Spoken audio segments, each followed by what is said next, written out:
કૃષ્ણ લીલાના આ નાટકમાં મારી ઈચ્છા હતી કે મને કાં તો અર્જુનનું પાત્ર મળે, કાં વાસુદેવનું પાત્ર મળે. પણ જોગાનું જો કદાચ ભગવાનની જ ઈચ્છા હશે કે હું કંઈક જુદી રીતે મને કંઈક નવું શીખવવાનું હશે, અને એટલે મને જે પાત્ર મળ્યું એ દુર્યોધનનું પાત્ર મળ્યું. મેં સહર્ષ એને સ્વીકારી પણ લીધું, અને ખરેખર દુર્યોધનનું પાત્ર મળ્યા પછી મને હકીકત સમજમાં આવે છે કે દુર્યોધનની પરિસ્થિતિ શું હતી. કારણ કે આપણે કોઈ પણ પાત્ર લીધું એટલે એ પાત્રમાં અંદર ડીપમાં જવાના જ છીએ. અને ગયા પછી મને ખબર પડી કે જો આજના જમાનામાં દુર્યોધન અને અર્જુન વચ્ચે યુદ્ધની વાત હોત તો દુર્યોધન જ જીતત. કારણ કે દુર્યોધન પાસે 100 વોટ હતા અને અર્જુન પાસે 5 વોટ. આપણે દેખીતી રીતે જ આજે જો જોઈએ ને તો દુર્યોધન એનો હક માગે છે. તો પછી શું મહાભારત જ ખોટું હતું?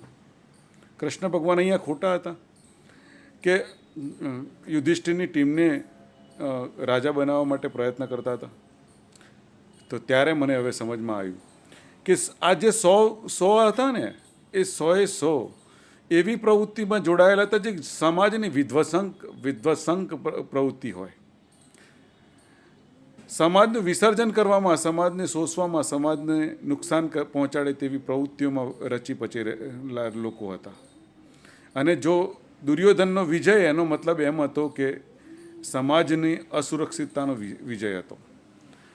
અને આ બાજુ જે 5 જણ હતા ને, 5 એવા વ્યક્તિઓ હતા જેમ કે એક અંધારામાં, અખંડ અંધારામાં એક નાની મીણબત્તી જલે ને આખું અંધારું ખતમ થઈ જાય એવા આ ઘણા ભરપૂર ગુણોથી ભરપૂર, એવા સગુણોથી ભરપૂર કે જે સમાજની આગળ લઈ જાય, સમાજને ધપાવે, સમાજની સુરક્ષા બક્ષે, સમાજને એક સ્વાતંત્ર્ય બક્ષે, એવા વિચારધારાવાળા આ 5 વ્યક્તિઓ હતા. અને એને લાવવા માટેનો પ્રયત્ન એ ભગવાન કૃષ્ણનો પ્રયત્ન હતો. કારણ કે ભગવાન કૃષ્ણ એ સમાજના આગળ લઈ જવાવાળા વ્યક્તિની દિશામાં, એટલે કે ધર્મની દિશામાં આગળ વધારવા માટેના વ્યક્તિત્વ હતા.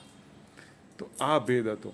પણ લડાઈ તો રહેતા જ, કારણ કે દુર્યોધનની બહુમતી હતી. અશ્વિન શાહના જય શ્રી કૃષ્ણ.